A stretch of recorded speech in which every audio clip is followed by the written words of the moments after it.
ففتحنا أبواب السماء بماء منهمر وفجرنا الأرض عيونا فالتقى الماء على أمر قد قدر وحملناه على ذات ألواح ودسر تجري بأعيننا جزاء لمن كان كفر.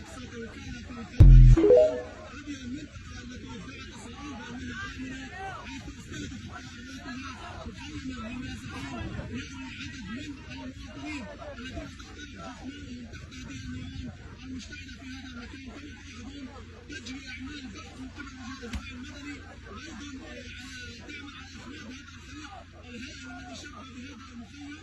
كما تلاحظون هناك صعوبة في استخراج الجثامين واستخراج المقاتلين من تحت هذه النيران بسبب كثافتها وأيضا اشتعال النيران في هذا البحث. هذه هي الصورة مشاهدينا الكرام.